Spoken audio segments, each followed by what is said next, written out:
Here I have ULEFONE Power Armor 18 5G, and today I'm going to show you how to enable power saving mode on this device.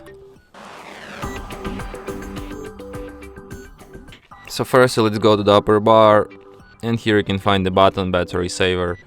So just by tapping on it you can switch this mode. By holding your finger on it you can access some of its settings. For example, you can set up a schedule for it based on percentage, and you can also set it to turn off when charged. So yeah, and that's it. Thanks for watching. If you find this tutorial useful, don't forget to hit that like button and subscribe to our channel.